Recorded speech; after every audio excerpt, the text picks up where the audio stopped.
Bonjour et bienvenue dans le magazine des Français de l'étranger de décembre 2019. En ce mois de décembre 2019, le bilan du salon des 24 heures de l'international et ses temps forts, le salon online des 24 heures de l'international en ligne en mars 2020, la semaine des lycées français de l'étranger, la retraite des Français de l'étranger centenaire, la France première d'un classement mondial en matière d'inventage.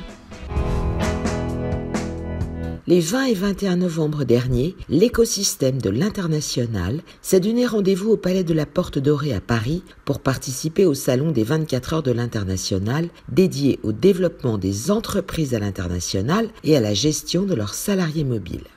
Ce salon présente une opportunité extrêmement intéressante puisqu'on va y retrouver différents acteurs d'horizons très diversifiés autour de la thématique de l'internationalisation et de l'expatriation. On a donc en un lieu unique une convergence de différents acteurs qui sont des solutions au service des entreprises pour les entreprises en matière d'international. Ça permet aussi de se poser des questions, d'avoir des échanges informels, un petit peu différents et de se rendre compte que finalement l'international, quand on fait des ressources humaines à l'international, il faut réussir à bien s'entourer. Et pour le coup, le salon nous offre la possibilité finalement de faire ces belles rencontres et de rencontrer un certain nombre de prestataires et de repartir avec du savoir. Pour en savoir plus sur le sujet, rendez-vous sur Big Planet. L'un des temps forts lors de cet événement, la conférence plénière intitulée « L'internationalisation des entreprises passe par la dynamique des talents » qui a eu lieu à l'occasion de l'inauguration du salon. Les personnes et personnalités présentes ont pu ainsi mesurer l'importance de la gestion performante de ces jeunes talents des générations Y et Z. Cette conférence plénière a également été l'occasion de remettre le trophée de la performance à un jeune talent, Jacques Colibert, fondateur du cabinet d'expertise comptable FICADEX. C'est une surprise, il faut commencer. Et c'est vrai que c'est le fruit de, je vous dis encore une fois, 30 ans d'efforts, voire peut-être plus d'ailleurs, le fruit d'efforts extrêmement importants, parce que je vous dis encore une fois, l'international, c'est difficile à envisager. J'en suis très, très fier de recevoir cette récompense.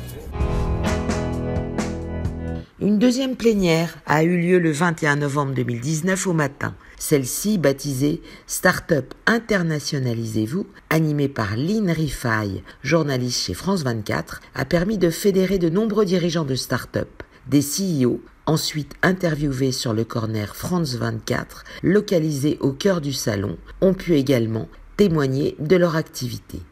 Ecotric est une start-up qui est spécialisée dans le développement durable, où on permet aux particuliers comme aux entreprises de devenir propriétaires d'arbres qui sont plantés dans des massifs forestiers en France. Aujourd'hui, notre activité, c'est de développer un dispositif de détection de chute, radar, sans aucun capteur porté, qui fonctionne sans caméra. Hippocampe est la société des créateurs et des inventeurs. Notre mission, elle est simple, c'est de valoriser, de protéger les créations et les innovations de tout à chacun. TwinMe, c'est un service de messagerie instantanée et appel audio-vidéo. On n'utilise pas le numéro de téléphone, pas d'email, il n'y a pas d'enregistrement, donc il n'y a aucune information personnelle, donc on ne peut pas être espionné. Alors Wheezy, en fait, c'est une application qui permet de récompenser les utilisateurs d'Instagram à chaque fois qu'ils parlent d'un restaurant ou d'un fast-food sur Instagram, tout simplement. Parce qu'un salon est un événement éphémère, le salon des 24 heures de l'international sera online à partir du 10 mars et ce jusqu'en novembre prochain. Une occasion pour ceux qui ne pouvaient être présents d'assister à des webconférences extraites du programme 2019 et de partir à la découverte de ses principaux acteurs. La 3e édition de la Semaine des lycées français du monde s'est déroulée du 18 au 22 novembre 2019. Tous les établissements du réseau étaient réunis autour de la thématique de la maternelle au baccalauréat, l'enseignement français pour réussir. Cette 3e édition prenait en 2019 une dimension exceptionnelle en raison de la présentation du plan de développement de l'enseignement français à l'étranger par le président de la République. L'AEFE, présente lors du Salon des 24 heures de l'International 2019, a su profiter de l'événement pour mettre en lumière les boursiers d'excellence majors de jeunes diplômés issus des établissements de l'AEFE qui, de par leur niveau d'excellence, bénéficient d'une bourse leur permettant de suivre de hautes études dans l'Hexagone. On était dans des lycées français à l'étranger, donc des lycées français de l'AEFE, donc l'Agence pour l'enseignement français à l'étranger. On a quand même une certaine biculturalité, voire plus qu'une double culture. Donc on a la capacité d'adaptation, il ne faut pas avoir honte de le dire. On a fait des kilomètres pour venir en France, on s'est débrouillé. Aujourd'hui, on est prêt à relever des défis ailleurs. Pour pouvoir garder quelqu'un dans une entreprise, il faut savoir s'adapter à cette personne. On recherche plus de flexibilité, un meilleur équilibre vie pro, vie perso, une meilleure qualité de vie au travail. Et c'est pas juste une table de ping-pong ou des cours de yoga, c'est vraiment un changement dans le style de gérer les personnes. Alors que la réforme de la retraite bouleverse le quotidien des Français en métropole, Libération vient de publier un article indiquant que 1,2 million de personnes vivant à l'étranger perçoivent une retraite du système français. Sur ce total, 1517 sont centenaires, dont la moitié, selon la CNAV, résiderait en Algérie. Mais tout de suite, stop au fantasme. L'explication, selon la CNAV, est simplissime.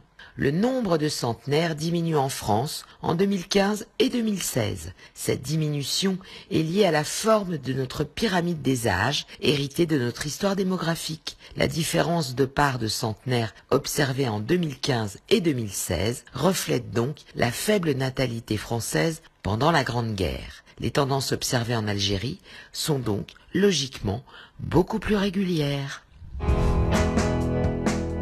Ils sont nombreux actuellement dans les rues à se plaindre de la France, de ses conditions de vie, de sa politique, de son climat social, etc. Et pourtant, un récent classement annuel fera taire les esprits chagrins. En effet, Kalin and Kochenov's Quality of Nationality Index, révélé par Courrier International et créé par l'avocat suisse Christian Kalin et le néerlandais Dimitri Kochenov, assure que la France est number one pour sa liberté de voyager et de s'installer à l'étranger, sa paix et sa stabilité, sa puissance économique et le développement personnel. Elle est suivie de l'Allemagne, des Pays-Bas et du Danemark. Dommage, la méthodologie du classement n'est pas indiquée dans l'article. Nous profitons de ce dernier numéro de l'année 2019 pour vous souhaiter d'excellentes fêtes de fin d'année. Merci de nous avoir suivis et rendez-vous en 2020.